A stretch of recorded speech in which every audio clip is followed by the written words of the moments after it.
नमस्कार दोस्तों, स्वागत है आप सबका रावली पाठशाला पर। मैं पंकज माली आप सबका हार्दिक स्वागत अभिनंदन करता हूं। तो हमारा चैप्टर चल रहा था विद्युत, और उसके कल के वीडियो में हमने देखा था कि विद्युत धारा क्या होती है, विद्युत विभव क्या होता है और आवेश क्या होता है। इन तीनों को अपन ने अच्छे से समझा था। अब आज के इस वीडियो में हम समझेंगे कि जो विभिन्न जो विद्युत के उपकरण है, जैसे कि एमीटर है, वोल्ट मीटर है, तार है, उसके बाद आप देख सकते हो कि जो प्रतिरोध है, इन सबको, बल्ब है, इन सबको हम जब क्या करते हैं, आपस में जोड़ते हैं तो क्या बनता है, विद्युत परिपथ। अब विद्युत परिपथ का रेखा चित्र बनाने के लिए, उसका आरेख बनाने के लिए प्रत्येक के प्रतीक चिन्ह होते हैं।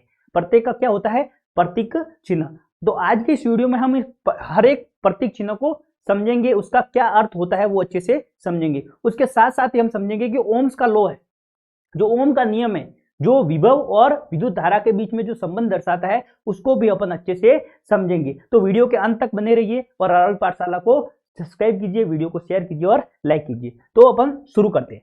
सबसे पहले है प्रतीक चिन्ह क्यों जरूरत पड़ती है, क्योंकि हमें क्या बनाना पड़ता है, इसका कोई भी विद्युत सर्किट का जब आरेख अपन ड्रॉ करते हैं, उसके लिए विद्युत के उपकरण, उनके प्रतीक चिन्ह की आवश्यकता होती है। अब अपन एक एक करके प्रतीक चिन्ह, एक एक विद्युत उपकरण को लेंगे और उसका प्रतीक चिन्ह किस प्रकार से होता है और उसका क्या अर्थ होता है, ये अपन समझेंगे। तो सबसे पहला है सेल। अब ये सेल काम क्या करता है, तो सेल है वो क्या करता है, रासायनिक ऊर्जा को विद्युत ऊर्जा में कन्वर्ट करके उसको परिपथ को देता है, वहां से ही क्या होती है, ऊर्जा मिलती है। अब सेल होते हैं वो भिन्न भिन्न प्रकार के होते हैं, लेक्लांसी सेल होता है, डेनियल सेल होता है, ठीक है। तो सामान्य जो परिपथ में यूज करते हैं उसको अपन वो लेक्लांसी सेल या शुष्क सेल भी यूज करते हैं। अब हमारे पास एक है ये शुष्क सेल, ये इस प्रकार से आप सबने ये सेल देखा होगा अपने घर में। अब ये जो सेल होता है, इसके दो सिरे होते हैं, एक होता है पॉजिटिव सिरा धनात्मक और एक होता है ऋणात्मक सिरा। तो ये वाला जो आपके घर पर जो सेल वगैरह अपन ने रिमोट वगैरह में होते हैं, तो इसका जो ये वाला सिरा होता है, जिसके ऊपर आगे से ये बिंदी से निकली होती है, इसको क्या बोलते हैं अपन, ये होता है इसका पॉजिटिव सिरा। और जो साइड में जो प्लेन सरफेस वाला होता है, ये इसका होता है नेगेटिव भाग। अब जब परिपथ होता है, उसके यहां पर क्या करते हैं अपन, तारों का संयोजन करते हैं। यहां पर अपन क्या करते हैं, तारों का संयोजन करते हैं। इस प्रकार से तार संयोजक होते हैं, एक सिरा यहां पर अपन लगा देते हैं और एक सिरा यहां पर अपन लगाते हैं, तब क्या होता है, विद्युत धारा का प्रवाह इसमें होता है। इस प्रकार से ये सेल होता है और इसमें अपन क्या करते हैं, इसको धन आवेशित सिरा और ऋण आवेशित सिरा को जोड़ते हैं। तो अब ये जो सेल है, तो सेल का प्रतीक चिन्ह किस प्रकार से होता है, इसको अपन इस प्रकार से ड्रॉ करते हैं, ये और ये। अब जब इस सर्किट को अपन इसको ड्रॉ करते हैं, तब ये ध्यान रखना कि जो लंबी रेखा होती है वो उसके पॉजिटिव सिरों को अंकित करती है। ये प्लस वाला सिरा कहलाता है, जो लंबी रेखा होती है वो प्लस वाला, और जो छोटा होता है वो माइनस वाला शो करता है। जो बड़ा वाला लंबा होता है क्या प्लस को इंडिकेट करता है, और जो छोटा होता है वो माइनस वाला सिरा होता है। तो ये है सेल का प्रतीक चिन्ह। अब दूसरा है सेल संयोजन।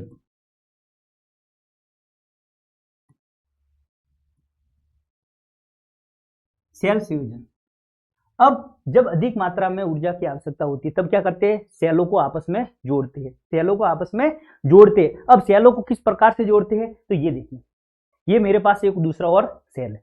अब जब इनको क्या करना है, आपस में जब सेलों को जोड़ते हैं, तो वो क्या कहलाता है, सेलों का संयोजन। क्या कहलाता है, सेलों का संयोजन। अब इसको जोड़ते समय ये बात ध्यान रखनी है कि जो इसका नेगेटिव सिरा है, अगले एक सेल का नेगेटिव सिरा दूसरे के पॉजिटिव सिरे से जुड़ेगा, इस प्रकार से, ठीक है। अब फिर वापिस, अब जैसे सर्किट में इनको जोड़ना है तो किस प्रकार से जोड़ेंगे कि एक तार इसके धन आवेशित सिरे पर ये लग जाएगा और एक तार इसके कहां पर, ऋण आवेशित सिरे पर, इस यहां पर लग जाएगा, ठीक है। तो ये होगा सेलों का संयोजन। तो अब सेलों का संयोजन करने के लिए क्या करेंगे, एक तो ले लिया हमने ये एक सेल, ये एक सेल ले लिया, ये, ठीक है, ये इसका क्या हो जाएगा, पॉजिटिव, और ये इसका नेगेटिव। अब सेलों को जोड़ते समय ध्यान रखना है कि इसका नेगेटिव आगे पॉजिटिव से जुड़ेगा। तो दूसरा और एक सेल लेंगे, ये ले लिया हमने दूसरा सेल। अब इसके पॉजिटिव सिरे को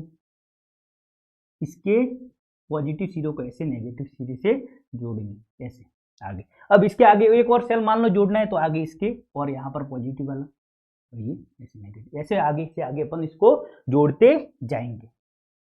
तो ये जो चिन्ह है, ये क्या होता है, सेलों का संयोजन। सिर्फ इसमें ये ध्यान रखना है कि इसका जो बड़ा वाला सिरा है वो प्लस का, छोटा वाला माइनस का है, और हमेशा जब संयोजन करते हैं तो माइनस वाले को प्लस वाले के साथ जोड़ते हैं। आगे समझ में, तो ये होता है सेलों का संयोजन, इसका प्रतीक चिन्ह ये है। अब अपन तीसरा लेते हैं। संयोजक क्या होते हैं? संयोजक जोड़ने के लिए तारों का प्रयोग होता है। अब तीसरा बल्ब, विद्युत बल्ब। अब विद्युत बल्ब होता है वो आप सबने देखा होगा। विद्युत बल्ब के लिए जो प्रतीक चिन्ह यूज किया जाता है वो इस प्रकार से करते हैं, ये ठीक है। ये क्या बल्ब को इंडिकेट करता है। आ गया समझ में। अब है तीसरा, चौथा है एमीटर। मीटर क्या है? एमीटर। एमीटर क्या है आप सबको पता है, कल के वीडियो में हमने पढ़ा है क्या है ये? धारा मापी यंत्र, धारा को मापने का यंत्र है। अब एमीटर कैसा होता है मैं आपको बता देता हूं। ये आप जो देख रहे हो ये क्या है? ये है अपना एमीटर। क्या है ये है अपना एमीटर। इसको मैं थोड़ा और बड़ा कर देता हूं, ये ठीक है। इसको ले लेते हैं साइड में, ये आ जाए, ये आ गया अपना एमीटर। हो गया बड़ा, आपको दिख रहा होगा। अब देखो ये सिर्फ हमने यहाँ पर पैनल पर लिया है, वास्तव में कैसा होता है लैब में, मैंने शायद यहाँ पर चित्र होगा अपने, ये वाला देखो, ये इस प्रकार का होता है, ठीक है। अब यहाँ पर देखो एक इसका पॉजिटिव सिरा होता है ये प्लस वाला, और एक होता है नेगेटिव सिरा। अब इस पॉजिटिव सिरे और नेगेटिव सिरे को क्या किया जाता है? इस पॉजिटिव और नेगेटिव सिरे को यहाँ पर, ये जैसे तार है, इस तार को लेकर यहाँ पर कस दिया जाता है, ठीक है। यहाँ से पॉजिटिव वाला सिरा जाएगा और जुड़ेगा संयोजक से, नेगेटिव वाला सिरा जाके कहाँ पर जुड़ेगा? ये आगे तार से परिपथ में जुड़ेगा, ठीक है। तो इसका पॉजिटिव सिरा और नेगेटिव, आगे अपन पूरा इसका परिपथ भी बनाएंगे सर्किट, ठीक है।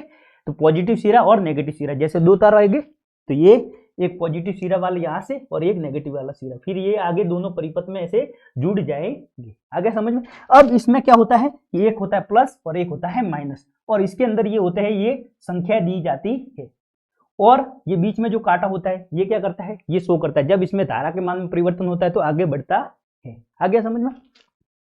अब अपन इस वाले पर आ जाते, ये ठीक है।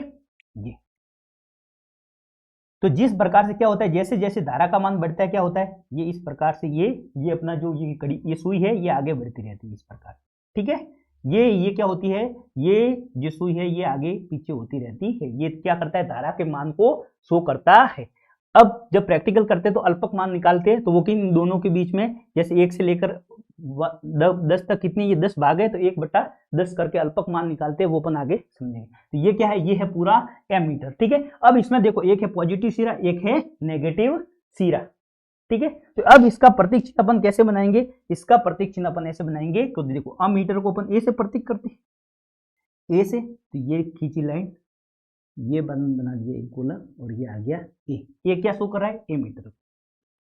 अब इतना ही नहीं, अब यहाँ पर इसका एक धन आवेश सिरा प्लस और एक ऋण आवेश सिरा माइनस, ठीक है। तो ये पूरा एमीटर को शो कर दिया। अब जब इसको परिपथ में जोड़ेंगे, अब इसके लिए एक बात याद रखनी है कि जो एमीटर होता है उसको हमेशा कैसे श्रेणी क्रम में जोड़ते हैं। कैसे? श्रेणी क्रम में। कैसे श्रेणी क्रम में जोड़ते हैं कि सीधा ये प्लस सिरा लिया और सीधा परिपथ में आगे इसको जोड़ देते हैं, ऐसा नहीं कि बीच में कई कनेक्शन हो, ठीक है। तो ये आ गया एमीटर। अब है पांचवा है वोल्ट मीटर।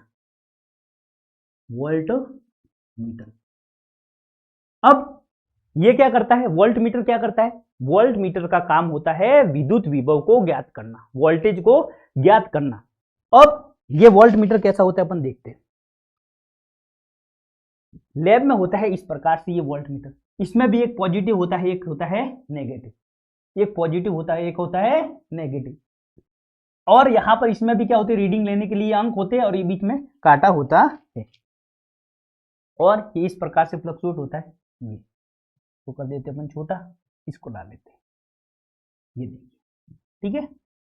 अब इसमें भी कि देखो एक है पॉजिटिव प्लस वाला और एक होता है नेगेटिव माइनस वाला, ठीक है। अब ये पॉजिटिव सिरा और नेगेटिव सिरा, अब इनको क्या किया जाता है कि दो तार लिया जाता है, इसको परिपथ में जोड़ा जाता है। और हमको पता है कि जो विद्युत विभव होता है वो कैसे ज्ञात किया जाए? दो निश्चित बिंदुओं के बीच में वोल्टेज ज्ञात किया जाता है। तो ये जो वोल्ट मीटर होता है इसको किस क्रम में जोड़ा जाता है? इसको जोड़ा जाता है पार्श्व क्रम में। कौन से क्रम में? पार्श्व क्रम या समांतर क्रम में। कैसे समांतर क्रम में जोड़ते, मैं आपको थोड़ा करके बता देता हूँ। ये इस प्रकार से होता है, ये कि मान लो कोई विद्युत परिपथ का ऐसे तार जा रहा है, ठीक है, ये यहाँ पर मान लो कोई प्रतिरोध आ गया और ऐसे। अब अगर इसके बीच में अपन को क्या करना है, इसके बीच में अगर अपन को क्या करना है, वोल्टेज ज्ञात करना है, तो ये इस तार के यहां पर नहीं जुड़ेगा, बल्कि क्या होगा, इन दो बिंदुओं के बीच में इस प्रकार से ज्वाइंट होगा, ये यहां पर और ये यहां पर, ठीक है। ध्यान रखना कि जो बैटरी का प्लस वाला जहां से आ रहा है वहीं पर इसको प्लस को जोड़ेंगे और माइनस वाले सिरे की तरफ इसको माइनस को जोड़ेंगे। तो ये जो क्रम होता है इसको क्या बोलते हैं अपन, पार्श्व क्रम। आगे समझे। अब इसको शो कैसे करेंगे, देख वोल्टेज V लिखेंगे, बॉक्स बना देंगे, इसके ऊपर एक प्लस सिरा एक माइनस सिरा, तो इसका प्रतीक चिन्ह कैसा होगा, इसका प्रतीक चिन्ह अपन लिखते हैं। तो इसका प्रतीक चिन्ह होगा, ये एक रेखा आ गई, ये राउंड कर दिया, इसके अंदर लिख दिया हमने वोल्ट V और ये, ठीक है। क्या करेंगे, प्लस और माइनस, आ गया। ये है अपना वोल्ट मीटर। अब है तीसरा, सॉरी तीसरे मुंह पे आता है, यह छठा, तार संधि। तार संधि। अब दो तारों के बीच में संधि जब होती है उसको क्या बोलते हैं अपन, तार संधि। तार संधि कैसे होती है, ब्लर तो नहीं हो रहा है, तार संधि किस प्रकार से होती है, ये देखो, ये जैसे दो तार है, अब मैं इन दो तारों को क्या कर दूं कि इस प्रकार से, ये इसका एक सिरा है ये और इसका एक सिरा है ये, ठीक है। अब इन दोनों सिरों को मैं ये ऐसे लेकर क्या कर दूं, इनको आपस में ज्वाइंट कर दूं, ये, ठीक है। ये दोनों तार जुड़ गए, इसमें से क्या होगा, धारा प्रवाहित होगी, इसमें से दोनों में करंट फ्लो होगा। तो ये जो ओपन करते हैं इसकी क्या है, तार की संधि। देखो अंदर से दोनों तार जुड़ गए हैं, तो ये क्या है, तार की संधि। और इस तार की संधि को इस प्रकार से दर्शाते, ये मान लो यहाँ से जिस इस तार से यहाँ पर कट लगा लिया, पूरा वाला ये तार है, जैसे यहाँ पर कट लगा लिया और बीच में इसको क्या कर दिया, पूरा ज्वाइंट कर दिया, तो यहाँ पर ये क्या करता है, इस प्रकार से यहाँ पर दोनों की क्या हो रही है, आपस में संधि। वास्तव में ये पूरा कवर निकल के फिर जुड़ रहे हैं, तो ये क्या है, तार संधि। अब कितने, 6 नंबर हो गए, 6। अब अपन सातवां,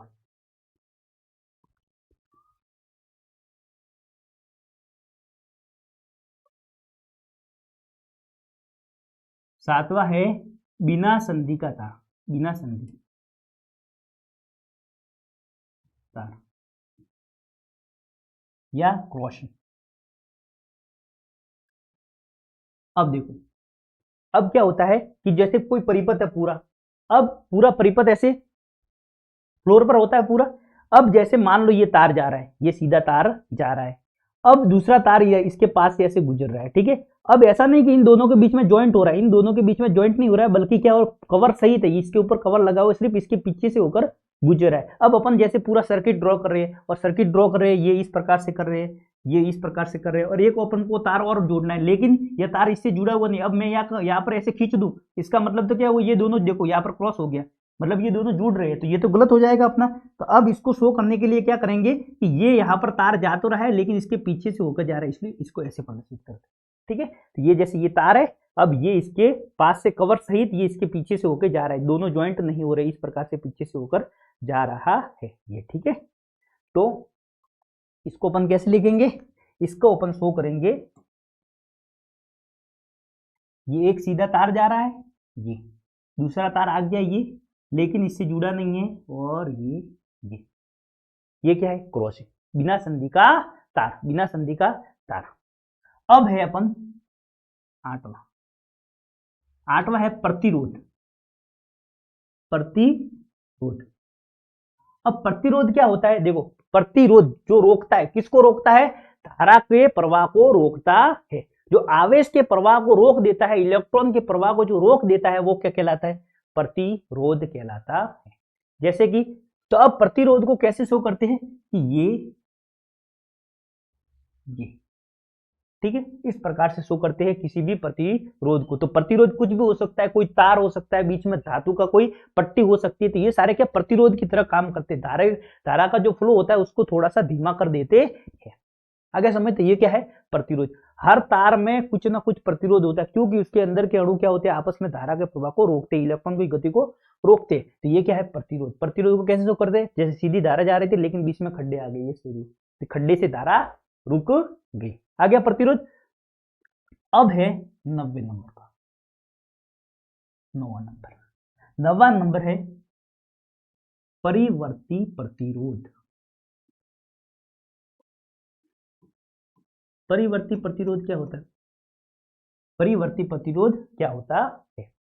अब ये एक प्रकार का उपकरण होता है जो क्या करता है कि धारा के मान को बिना बदले क्या करता है, धारा के मान को बिना बदले ही क्या कर देता है, वोल्टेज में परिवर्तन कर देता है। बिना वोल्टेज को बदले धारा के मान में परिवर्तन कर देता है। अब इसके लिए क्या होता है कि मैं आपको उपकरण बता देता हूं। ये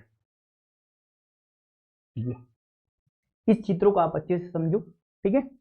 अब देखो ये है क्या अपने पास है, ये एक धारा परिवर्तक है, परिवर्ती प्रतिरोध है। क्या है? परिवर्ती प्रतिरोध। अब देखो इसमें क्या होते हैं कि ये बीच में यहाँ पर बहुत सारे तार जुड़े होते हैं। क्या होते हैं? तार की पूरी राउंड राउंड राउंड राउंड करके ऐसी प्लेटें लगी, पूरी बहुत सारे तार राउंड किए हुए लगे होते हैं। अब इसके 3 टर्मिनल होते हैं। कौन सा? जैसे जिस प्रकार से धनात्मक और ऋणात्मक सिरा होता है, इसमें 3 सिरे होते हैं। पहला होता है एक ये, दूसरा होता है ये, ठीक है, और तीसरा ये देखो यहाँ पर ये लगा हुआ, तीसरा ये यहाँ पर सिरा है।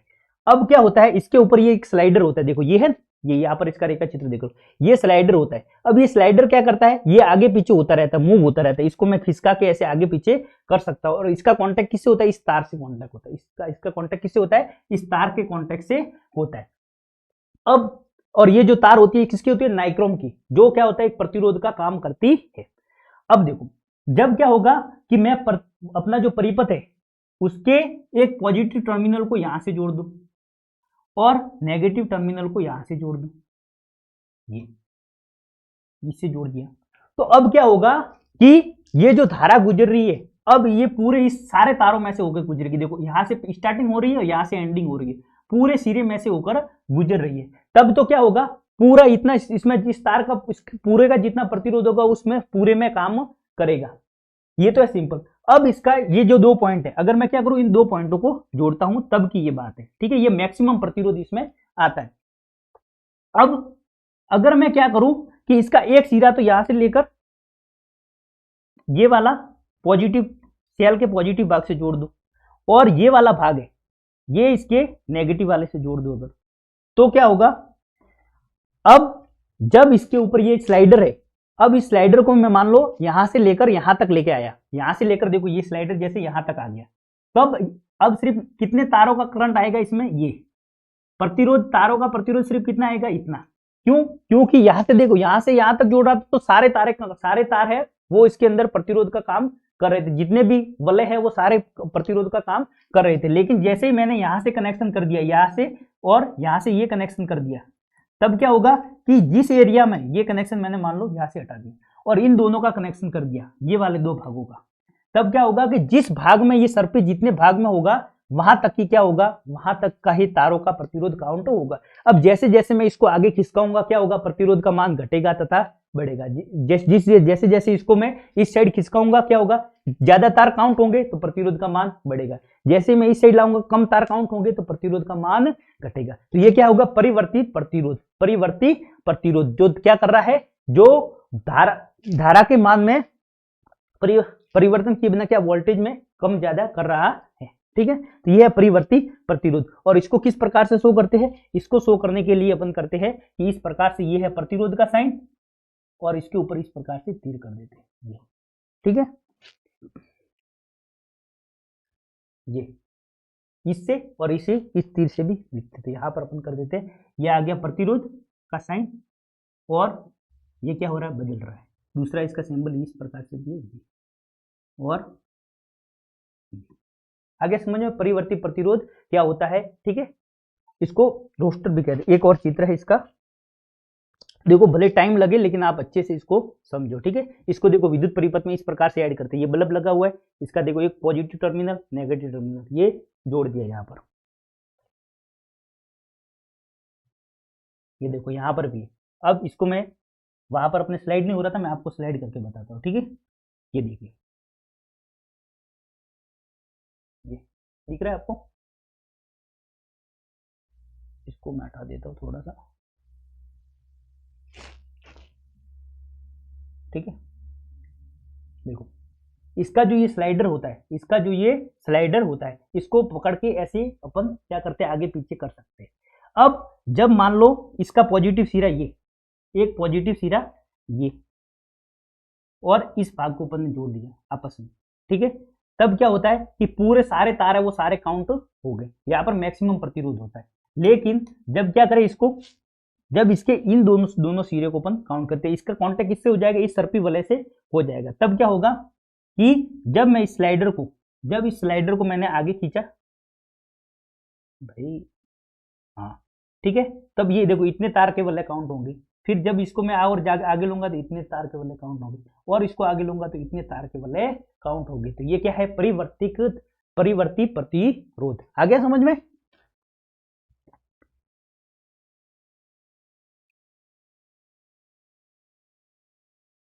अब है अगला है 10 नंबर, खुली कुंजी। खुली कुंजी, ठीक है, या स्विच। अब आपके घर पर आप देखोगे कि जैसे आप स्विच, पंखे का स्विच ऑन करते हो तब क्या होता है, पंखा चालू हो जाता है। क्या हो जाता है, पंखा चालू हो जाता है। तो लैब में क्या होता है कि इस प्रकार की कुंजी आती है, जब जिसमें क्या होते हैं, इस प्रकार से ये कुंजी है ये, ठीक है, यहाँ पर एक स्क्रू होता है, एक यहाँ पर स्क्रू होता है, यहाँ पर दोनों तार जुड़े हुए हैं, और बीच में एक इस प्रकार की कुंजी होती है। जैसे इस कुंजी को यहाँ पर, जब इसको इस कुंजी इसके अंदर डाला जाता है, तब क्या होता है कि दोनों तारों का कांटेक्ट हो जाता है। ये किसकी होती है, लोहे की होती है। तो दोनों तारों का कांटेक्ट हो जाता है और परिपथ में धारा चालू हो जाती है, जैसे अपना पंखा स्टार्ट हो जाता है। तो वो तो होती है बंद कुंजी। लेकिन जैसे ही मैं इसमें से इसको बाहर निकाल दूं तो इन दोनों तारों का कांटेक्ट क्या हो जाएगा, बंद हो जाएगा, और ये क्या हो जाएगा, ये परिपथ है उसमें जो बल्ब पंखा चल रहा है वो क्या हो जाएगा, बंद हो जाएगा। तो ये होगी खुली कुंजी। अब खुली कुंजी को अपन इस प्रकार से शो करते हैं। ये जब इसके बीच में क्या है, इसके बीच में ये आके जो कील टाइप का ये इसके अंदर नहीं गया, ठीक है, जिसकी वजह से ये क्या है, खुली है। इसको अपन इस प्रकार से भी शो करते हैं। ये जो तार है इसके ऊपर ये, ठीक है, दोनों तारों का कांटेक्ट नहीं हो रहा है। इसको मैं आपको स्विच को एक बता देता हूँ। स्विच, ये देखो, ये जो स्विच है अपना, इन सारों को छोटा कर देंगे, इसको भी वीडियो साइड में, ठीक है। अब इसको ना, ये है अपना स्विच, ये क्या है, अपना स्विच है। अब इस स्विच को क्या किया जाता है, इसके दो सिरे होते हैं, एक सिरे से यहाँ पर तार का कांटेक्ट होता है, एक सिरे से यहाँ का तार का कांटेक्ट होता है, ठीक है। अब ये स्विच क्या है, ये अभी स्विच, ये कुंजी कैसी है, खुली, कैसी है, खुली कुंजी है। मतलब इन दो, ये कुंजी खुली है, ये किसका, जैसे लोहे का बना हुआ है, ठीक है, लोहे के तार का बना हुआ होता है, लोहे की स्टील की पन्नी थोड़ी सी होती है ये। अब जब ये खुला है तब इन दोनों का तारों का कांटेक्ट नहीं है, और जब दोनों तारों का कांटेक्ट नहीं तो विद्युत धारा नहीं बहेगी। तो कुंजी कैसी है, खुली कुंजी है। अब इस खुली कुंजी को अपन कैसे प्रदर्शित करते हैं, इस खुली कुंजी को अपन इस प्रकार से प्रदर्शित करते हैं, इसको ऐसे भी दर्शाते हैं। अब 11वां है अपना बंद कुंजी, बंद कुंजी या स्विच। अब बंद कुंजी या स्विच कब होता है कि ये इस प्रकार, इसके बीच में पॉइंट आता है, या फिर ये और ये जो सर्किट है ये यहाँ पर आके ये पूरा बंद हो गया, ठीक है। अब देखो ये अपने पास है स्विच। अब जब मैं क्या करता हूं, इस स्विच को मैं कर देता हूं बंद, ये क्या हो गया, ये खुला था, ये हो गया बंद। अब जैसे यह बंद होगा तब क्या होगा, इन दोनों तारों का कांटेक्ट हो जाएगा। ये पतली सी लोहे की होती है, जिससे इन दोनों का तारों का कांटेक्ट हो जाएगा, और क्या होगा, परिपथ में विद्युत धारा बहने लगेगी, ठीक है। इस प्रकार से देखो मैं आपको स्विच बता दूं, ये जो मैंने आपको बताया वो इस प्रकार का होता है। एक पन्नी, एक तार यहाँ से जुड़ेगा, एक तार यहाँ, जब ये खुला रहेगा तब क्या होगा कि धारा प्रवाहित नहीं होगी, जब ये बंद होगा तब क्या होगा, ये लोहे की पन्नी आपस में दोनों तारों को जोड़ देगी। आ गया समझ में? तो ये क्या है अपना स्विच, ठीक है, तो ये आ गया स्विच। तो इन सारों को हमने क्या कर लिया, पढ़ लिया, तार संध्या आ गया, सब आ गया, ठीक है। तो ये क्या है अपना बंद कुंजी या स्विच। किस प्रकार से होता है ये, एक बार ये इस प्रकार से ये दोनों को तारों को इसने जोड़ दिया, तब क्या हो रहा है, और जब ये खुला ये क्या है, खुली। जो अपने घर पर अपन यूज करते हैं रेगुलर में कि स्विच को बंद कर दो, तो स्विच को जो बंद कर रहे हैं अपन, वो क्या कर रहे हैं कि ये बंद कुंजी। वास्तव में अपन स्विच को बंद करते हैं वो क्या करते हैं, खोलते हैं। ठीक है, अपने घर का उल्टा होता है। स्विच अपन जो बंद करते हैं तब क्या होता है, अपनी बुक में स्विच को बंद करते हैं तब चालू होता है। ठीक है, तो घर पर जो रेगुलर अपन यूज करते हैं उसका जस्ट उल्टा है। ये देखो, ये क्या है, स्विच बंद है। बंद है तो क्या होगा, पूरे धारा में प्रवाहित धारा होगी। ये स्विच खुला है, कुंजी खुली कुंजी। ठीक है जी। तो इस प्रकार से ये सारे क्या है, ये सारे अपने इन सबको प्रतीक, जब अपन इसका रेखा चित्र बनाते हैं तब क्या करते हैं, इनको इस प्रकार से इसको क्या करते हैं, ड्रॉ करते हैं और इसको लिखते हैं। ठीक है, आ गया समझ में। अब देखो, एक अपन विद्युत परिपथ का आरेख बनाना सीखते हैं। देखो बच्चों, टाइम थोड़ा ज्यादा लगेगा लेकिन आपको अच्छे से समझ में आएगा। एक अपन बना लेते हैं परिपथ। किनको, इन्हीं सारे सामान को ले लेते हैं अपन। ये सारे जितने सामान आपको दिख रहे हैं इन सबको अपन एक एक करके बारी बारी से ले लेते हैं और क्या बना देते हैं, विद्युत परिपथ बना देते हैं। आ गया समझ में। चलो फिर इसका आरेख भी बना देते हैं अपन। ठीक है, अब सबसे पहले क्या लेंगे, सबसे पहले लेते हैं अपन सेल। क्या लेते हैं, सेल। सबको एक एक साइड में रखो। ठीक है, इसके साथ साथ अपने ओम के नियम का डायग्राम भी साथ में तैयार हो जाएगा। ठीक है, दोनों काम हो जाएंगे। इसके बाद अपन ओम्स का लॉ पढ़ेंगे, उसके लिए ही ये डायग्राम अपन तैयार कर रहे हैं। ठीक है, इससे आप ये प्रति सर्किट बनाना भी सीख जाओगे। देखो सबसे पहले ये है सेल। क्या होता है ये सेल, सेल से सेल का एक होता है प्लस सिरा, तो ये है इसका प्लस टर्मिनल और ये है इसका माइनस, प्लस और एक माइनस। अब इस प्लस वाले को क्या करेंगे अपन, तार से जोड़ेंगे। तो यहां से लिख लिया ये तार और यहां से ले लिया एक ये तार, दो तार ले लिए अपन ने। अब इन दो तारों को ले लिया। अब लेने के बाद यहां पर मान लो मैंने ये लगा ली मैंने कुंजी, इस कुंजी को मैं लाके यहां पर इस स्विच को लेके यहां पर लगा देता हूं। ठीक है, अब इस स्विच को इस तार से यहां पर एक तार का कनेक्शन लिया, इस तार को मैंने जोड़ दिया यहां से ये। ठीक है, अब दूसरा आगे यहां पर ये आ गया। अब देखो, अगर मैं इस स्विच को क्या करूंगा, इस स्विच को मैं करूंगा, इस कुंजी को करूंगा बंद, तभी ये करंट आगे बढ़ेगा। अगर इस स्विच को मैंने खुला रखा तो क्या होगा, करंट आगे नहीं बढ़ेगा, यहीं पर विद्युत धारा रुक जाएगी। आगे समझ में। तो अभी इसको रखते हैं अपन खुला, क्यों, क्योंकि अभी सर्किट बना रहे, करंट लग जाएगा हमको। ठीक है, तो अब बढ़ते हैं अपन आगे। अब इसके पास मैंने ले लिया ये धारा नियंत्रक। क्या ले लिया, ये मैंने धारा नियंत्रक ले लिया। ठीक है, और इसका मैं कनेक्शन कर देता हूं। क्या कर देता हूं, इसका कनेक्शन कर देता हूं। जब अपन ओम्स का नियम पढ़ते हैं तब क्या रहते, सभी परिस्थितियां समान रखती है। इसका एक सिरा यहां से कनेक्ट कर दिया, एक सिरा मैंने कर दिया यहां से कनेक्ट, प्रतिरोध होगा समान। ठीक है, ये मान लो इसका देखो ये पॉजिटिव जा रहा है तो इसको यहां पर इसको पॉजिटिव से जोड़ेंगे और इसको यहां पर नेगेटिव से जोड़ दिया। ठीक, इसको थोड़ा आगे कर लेते हैं।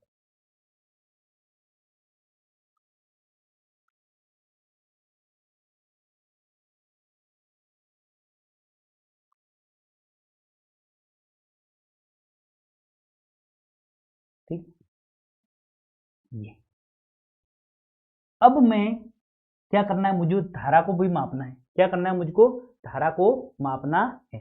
अब धारा मापने के लिए मैं इसको एमीटर इस पूरे तार में कहीं पर भी श्रेणी क्रम में लगा सकता हूँ। क्या लगाना है, श्रेणी क्रम में मुझको। तो यहाँ पर मैं इसको श्रेणी क्रम में कैसे जोड़ते हैं कि ये इसको मैंने ले लिया, ये ले लिया, इसको मैं जोड़ देता हूँ। मान लो यहाँ पर मैंने इसको जोड़ दिया। अब जोड़ने के लिए क्या करूंगा, इसके पॉजिटिव सिरे और नेगेटिव सिरे को जोड़ूंगा। ठीक है,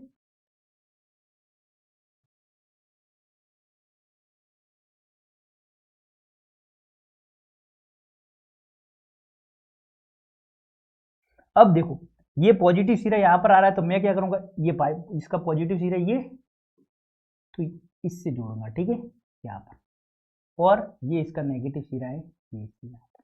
ठीक है, पूरा सर्किट टेबल पर ऐसे खुला हुआ बिखरा होता है, अपन सीधा सीधा, अब ये तो क्या अपन सर्किट बना रहे, फिर इसका आरेख बनाएंगे वो अपन सीधा बना देंगे। ठीक है, अब इसको जोड़ दिया ये आगे, ये भी श्रेणी क्रम में। अब तार आएगा आगे और यहां से आके ये इसका माइनस वाला सिरा इससे जुड़ गया। आगे समझ में। क्या क्या। अब एक चीज रही ये वोल्ट मीटर, तो ये तो हमेशा एमीटर कैसे जुड़ता है, श्रेणी क्रम में। अब हमको वोल्ट मीटर जोड़ना है। अब वोल्ट मीटर क्या होता है, इन दोनों बिंदुओं के बीच में ही, दो निश्चित बिंदुओं के बीच में विभव ज्ञात होता है, तो ये मैंने ले लिया वोल्ट मीटर, ये ले लिया, ठीक है। ये घूमता नहीं है, वरना मैं इसको शायद घूमता होगा,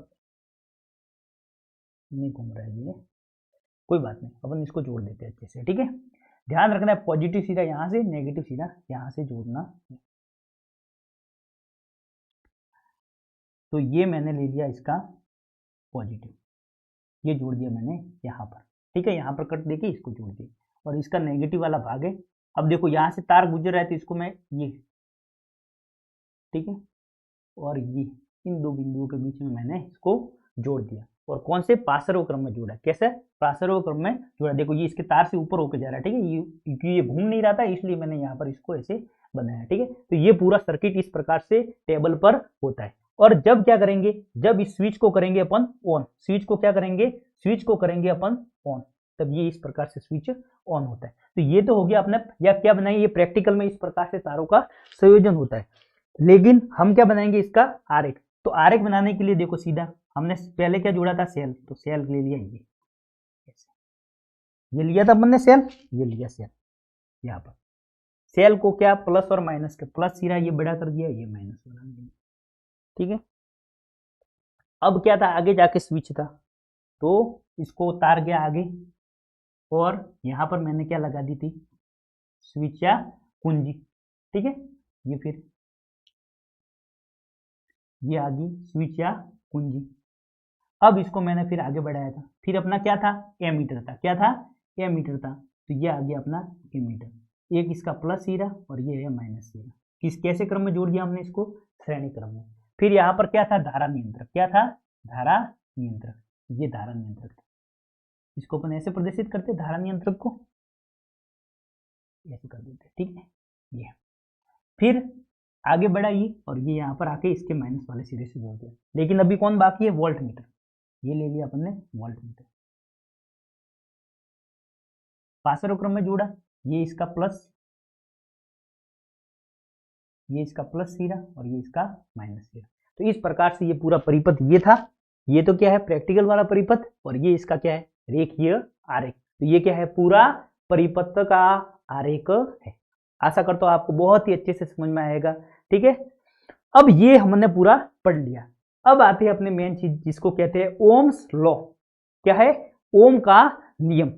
तो जो वैज्ञानिक ओम थे, कौन थे, वैज्ञानिक ओम, जिसको डॉक्टर जॉर्ज साइमन ओम, उन्होंने 1827 में क्या किया, उन्होंने 1827 में एक प्रयोग किया। क्या किया, प्रयोग, और उन्होंने एक संबंध दिया। क्या दिया, एक संबंध। और किस किस के बीच में संबंध बताया इन्होंने, दो चीजों के बारे में। किसमें, विद्युत धारा आई और वोल्टेज, जो कल हमने पढ़ा था, इन दोनों के बीच में एक संबंध स्थापित किया। देखो, जर्मनी के वैज्ञानिक डॉक्टर जॉर्ज साइमन ने 1827 में किसी चालक के सिरों पर लगाए गए विभवांतर, कौन सा, विभव विभवांतर, तथा उसमें प्रवाहित होने वाली विद्युत धारा के मध्य एक संबंध या एक नियम द्वारा व्यक्त किया, जिसको क्या बोलते हैं, ओम का नियम कहते हैं। इस नियम में क्या होता है, इस नियम के अनुसार यदि किसी चालक की भौतिक अवस्था हो, भौतिक अवस्था जैसे लंबाई, ताप, पदार्थ की प्रकृति एवं अनुप्रस्थ काष्ठ के क्षेत्रफल को नियत रखे। पूरा अपन इसको प्रैक्टिकल से समझेंगे थोड़ा सा, ठीक है। नियत रखे तो चालक में प्रवाहित होने वाली धारा आई तथा चालक के सिरों के मध्य विभवांतर समानुपाती होता है।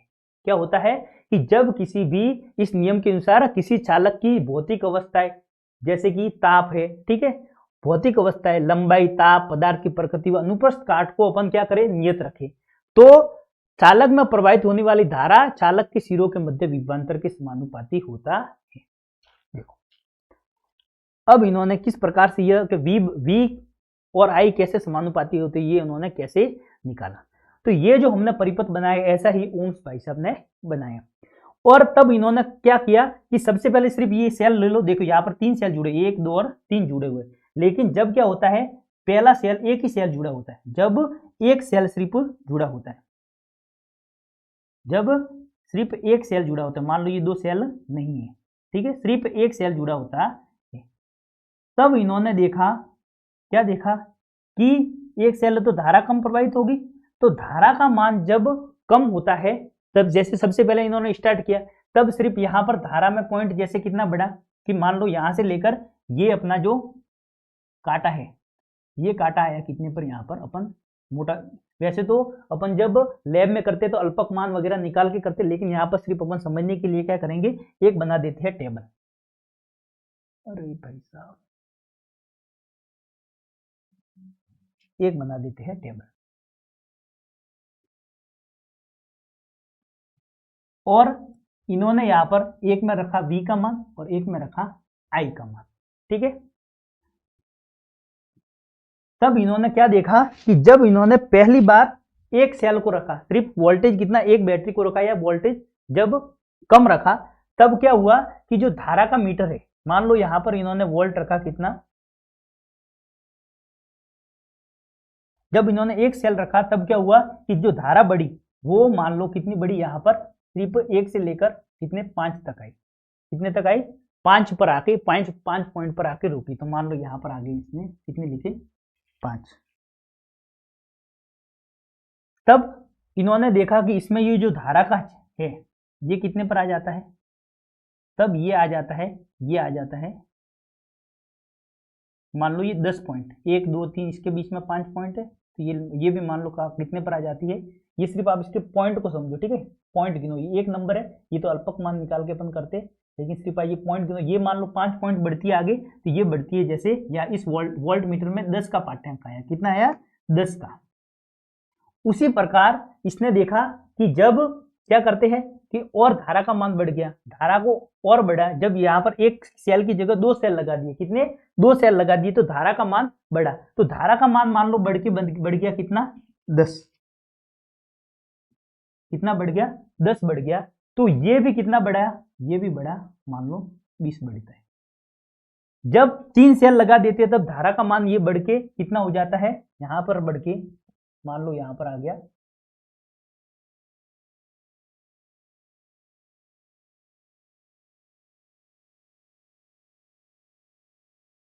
15,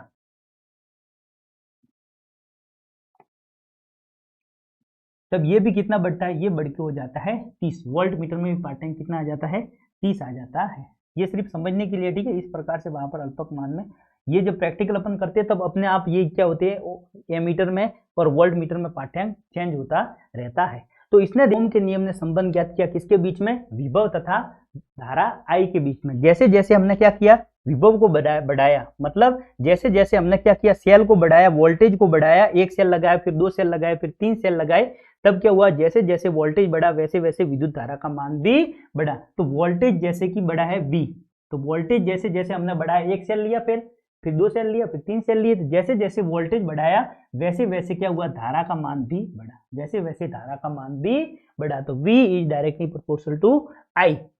अब जब ये समानुपात का चिन्ह हटता है तब क्या लगता है, तब कोई नियतांक जुड़ता है, तब कोई नियतांक जुड़ता है, तो यहां पर नियतांक जुड़ा R, क्या जुड़ा, नियतांक जुड़ा R जुड़ा। अब क्या करते हैं कि अगर हम क्या करें, इन दोनों के बीच में ग्राफ बनाएं, इन दोनों के बीच में ग्राफ बनाएं, किस किस के बीच में, V तथा I के बीच में, V तथा I के बीच में पर क्या बनाए, ग्राफ बनाए। तो इस प्रकार से ये जब अपन V तथा I के बीच में इस प्रकार से ग्राफ बनाएंगे, ये इस प्रकार से ग्राफ बनाएंगे, तो विभवांतर जैसे V ले लिया ये, और ये धारा ले ली अपन ने I। अब सबसे पहले हमने जो यहाँ पर लिखे थे वो अपन पाठ्यांक लिख लेते हैं, ठीक है, क्या लिखे थे हमने, ये धारा 5, विभवांतर 10, धारा 10, ये 20, ठीक है, तो 5 के रेशियो में।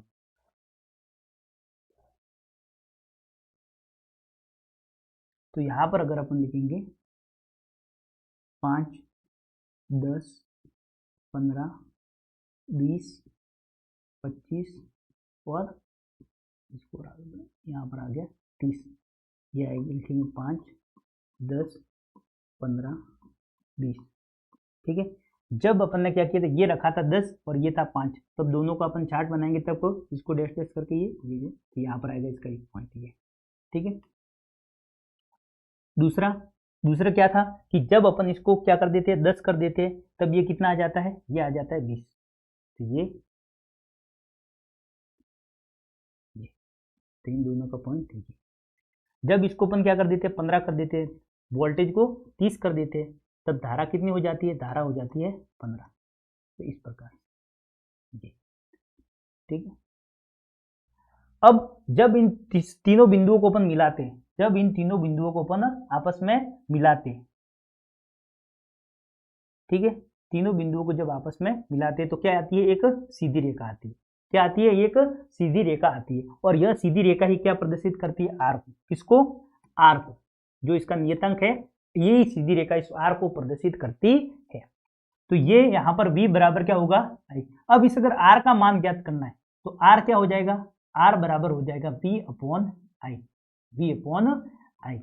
और ये r होता है, वो यहाँ पर क्या होता है, r होता है नियतांक। इसका मतलब क्या है कि देखो जहां कहीं भी आप v अपॉन आई का इस पूरे में लेंगे वहां पर एक समान राशि ही आएगी, चाहे यहाँ पर लो, यहाँ पर लो, यहाँ पर लो। जैसे कि ये मैंने v कितना है 10/5 पहला ये ले लिया। दूसरा कौन सा है, दूसरा मैंने रखा था 20/10। तीसरा वोल्ट कितना है 30 और 15। अब इन सबको काटो तो 5 एकम 5, 5 दूनी 10, 2 आ गया, 10 दूनी 20, 15 दूनी 30। तो सभी जगह पर देखो मान हमेशा समान आ रहा है। तो धारा V वोल्टेज तथा धारा का जो अनुपात होता है वो हमेशा नियतांक यानी नियत एक सभी जगह पर समान आता है। यहाँ पर भी दो, यहाँ पर भी दो, यहाँ पर भी दो, तो ये क्या आता है, नियतांक। और इस आर को क्या कहते हैं, प्रतिरोध। क्या बोलते हैं, प्रतिरोध कहते हैं। क्या कहते हैं, इस आर को प्रतिरोध कहते हैं। और इस प्रतिरोध का मात्रक होता है, वो क्या होता है, ओम। ओम के नाम पर ही इस प्रतिरोध का मात्रक क्या कर दिया जाता है, ओम कहा जाता है। तो V अपॉन आई बराबर किसके बराबर होता है, प्रतिरोध R के बराबर। और इसका मापन किससे होता है, ओम से होता है। आ गया समझ में। तो ये आपका ओम का लॉ है, ठीक है। तो ओम का लॉ क्या है, अगर किसी चालक की भौतिक अवस्थाओं में परिवर्तन ना किया जाए तो उसमें बहने वाली जो विद्युत धारा है वो किसके समानुपाती होती है, वोल्टेज V के विभवांतर के समानुपाती, उसके सिरों पर उत्पन्न विभवांतर के समानुपाती होता है। और इस प्रकार से इसका ग्राफ बनता है, ठीक है। तो जो प्रतिरोध है, जो सीधी रेखा है इस ग्राफ में, वो किसको प्रदर्शित कर रही है, प्रतिरोध को प्रदर्शित कर रही है। तो आशा करता हूं आपको ओम्स का लॉ है वो अच्छे से समझ में आया होगा, ठीक है। अब इसको अपन समझ लेते, V बराबर आई, ठीक है। ये पूरा समझ में आ गया। ओम इसका मात्रक क्या है, प्रतिरोध का मात्रक ओम है। ये ग्राफ आपको समझ में आ गया होगा। अब एक ओम की परिभाषा, ये देखो R क्या है, एक स्थिरांक है, जो चालक का क्या है, प्रतिरोध है। एक ओम की परिभाषा, अब एक ओम कब होगा, जब मैं इस V को भी क्या कर दूं, 1 कर दूं, I को भी क्या कर दूं 1। कल अपन ने समझा था, V को भी क्या कर दूं 1, I को भी कर दूं 1, तब क्या प्रतिरोध कितना आएगा, 1 ओम। कितना आएगा, 1 ओम। अगर मैं इस V को भी क्या कर दूं 1 और I को भी क्या कर दूं 1, तब R कितना आएगा, 1 से 1 बराबर कितना, 1 ओम आएगा। प्रतिरोध को कैसे मापते हो, तो अब इस 1 ओम की परिभाषा में कैसे लिखूंगा, जब किसी चालक तार के विभवांतर में विभवांतर विभव कितना हो 1 और उसमें बहने वाले विद्युत धारा कितनी हो, 1 एम्पियर की हो, तब उसका प्रतिरोध कितना होगा, 1 ओम होगा। क्या होगा, 1 ओम। जब किसी विद्युत परिपथ का विभव कितना हो, 1 ओम, 1 वोल्ट हो तथा उसमें बहने वाली धारा कितनी हो, 1 एम्पियर की हो, तब प्रतिरोध कितना होगा, प्रतिरोध होगा 1 ओम। तो 1 ओम की परिभाषा क्या होगी कि यदि किसी चालक तार में 1 एम्पियर की धारा प्रवाहित हो, कितनी, 1 एम्पियर की अगर धारा प्रवाहित करने पर अगर उसके सिरों के मध्य वोल्टेज कितना आ जाए, वो भी 1 वोल्ट आ जाए, तो उस चालक तार का प्रतिरोध 1 ओम कहलाएगा। कितना कहलाएगा, 1 ओम। और 1 ओम की परिभाषा आपको पूछी जाती है। एक एक चीज इंपॉर्टेंट है, एग्जाम में सारा एग्जाम में आता है, सीधा बहुत बार पूछा जाता है, ओम के नियम को लिखिए, ठीक है। तो ये पूरा ओम का नियम है। तो आशा करता हूँ आपको ये ओम का नियम है वो अच्छे से समझ में आया होगा। 2-3 चीजें हैं जो ओम के नियम के बारे में है, वो अपन और पढ़ लेते हैं। एनसीईआरटी में आपकी लाइन दी हुई है कि ओम के नियम के द्वारा आई के मध्य आरेख है, आई व वी के मध्य आरेख है, वो एक सरल रेखा प्राप्त होती है। और यह सरल रेखा किसको प्रदर्शित करती है, प्रतिरोध को। ओम का नियम एक सार्वत्रिक नियम नहीं है, सार्वत्रिक नियम नहीं है। क्यों, क्योंकि सार्वत्रिक नियम कौन सा होता है, जो हर जगह पर लागू होता है, जो हर किसी चालक पर लागू होगा। लेकिन ये ऐसा नहीं होता है, क्यों, क्योंकि विद्युत धारा केवल तार में ही नहीं बहती है, यह आयंस में भी बहती है, ठीक है। विद्युत अपघट्य में भी विद्युत धारा बहती है, ठीक है। तो ये जो रेखीय चालक होते हैं उनमें ही ये लौह है वो काम करता है। जो जैसे कि वैक्यूम ट्यूब होती है उसके अंदर भी विद्युत धारा प्रवाहित होती है, लेकिन उन सब के लिए काम नहीं करता है। तो ऐसे प्रतिरोध जो रेखीय नहीं है, जैसे कि निर्वात नलिका, वैक्यूम ट्यूब है, अर्धचालक डायोड है, विद्युत अपघटनी द्रव है, जैसे कि हमने जो आगे वाले केमिस्ट्री के चैप्टर थे उसमें समझा था, विद्युत उपकरण, ट्रांजिस्टर है, इन सब के लिए ये ओम का नियम लागू नहीं होता है। तो इनको क्या बोलते हैं? अनओमीय। ये अनओमीय ये क्या कहलाती है? विद्युत धारा उसके प्रतिरोध की व्युत क्रमानुपाती होती है। यहां पर देखो, इस फॉर्मूले में आप देखो, विद्युत धारा आई है, विद्युत धारा आई है, वो क्या होता है? प्रतिरोध के व्युत क्रमानुपाती होती है। ठीक है, मतलब अगर क्या करें, आई है वो कितना होगा? 1/r। ठीक है, अगर मैं इसको क्या कर दूं, आई को यहां पर लाऊं और r नीचे आ जाएगा, तो क्या होगा कि जैसे अगर मैं प्रतिरोध का मान बढ़ा देता हूं, आई बराबर क्या होगा? 1/r।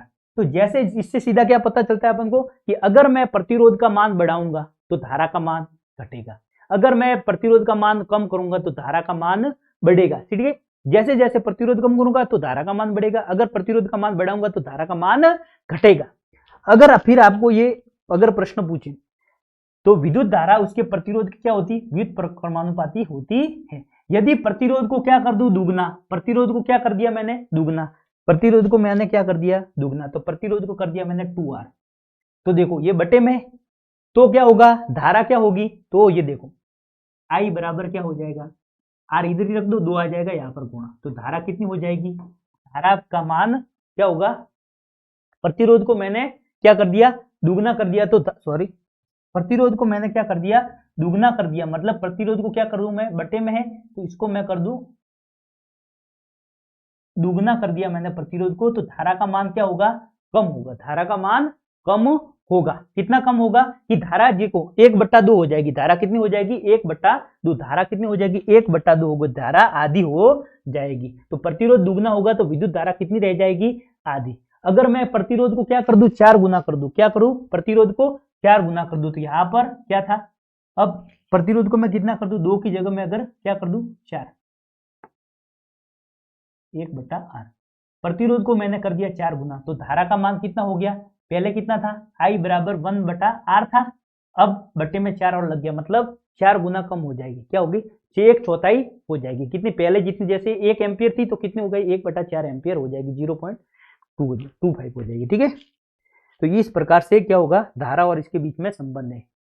प्रतिरोध क्या होता है? आवेश के प्रवाह को उत्पन्न कर, आवेश के प्रवाह में उत्पन्न बाधा को क्या बोलते हैं? प्रतिरोध कहते हैं। परिवर्ती प्रतिरोध क्या? मैंने आपको पूरा अच्छे से समझाया था, वो पूरा जिस प्रकार से उसको स्लाइड वगैरह करते हैं ये। तो परिवर्ती प्रतिरोध की परिभाषा पूछे तो स्रोत की वोल्टता में, किसके? उसके वोल्टेज में बिना कोई परिवर्तन किए परिपथ की विद्युत धारा को नियंत्रित करता है। क्या करता है? उसकी वोल्टेज में कोई चेंज नहीं करता है और उसके अंदर की जो धारा है उसको क्या करता है? नियंत्रित करता है। इसके लिए उपयोग किए जाने वाले अवयव को परिवर्ती प्रतिरोध कहते हैं। किसी विद्युत परिपथ में परिपथ के प्रतिरोधों को परिवर्तित करने के प्राय एक युक्ति का उपयोग की जैसे धारा नियंत्रक कहते हैं। तो ये क्या है? एक धारा नियंत्रक का भी काम करता है। जो वोल्टेज में क्या होता है? परिवर्तन नहीं होता है। इसमें क्या होता है? वोल्टेज में परिवर्तन नहीं होता है। क्यों? क्योंकि यहाँ पर बैटरी का जो संयोजन है वो तो सेम होता है, सिर्फ क्या होता है? प्रतिरोध में चेंज करके धारा के मान को कम ज्यादा किया जाता है। तो ये इस प्रकार से क्या है? पूरा ये है अपना परिवर्ती प्रतिरोध, और इसी के साथ अपना ओम्स लॉ वो यहाँ पर पूरा होता है। बच्चों थोड़ी क्लास थोड़ी लंबी हो जाती है, लेकिन वीडियो आपको अच्छे से मिलेंगे। तो मिलते हैं अगली क्लास में, तब तक के लिए धन्यवाद। और अरावली पाठशाला को सब्सक्राइब कीजिए, वीडियो को शेयर कीजिए।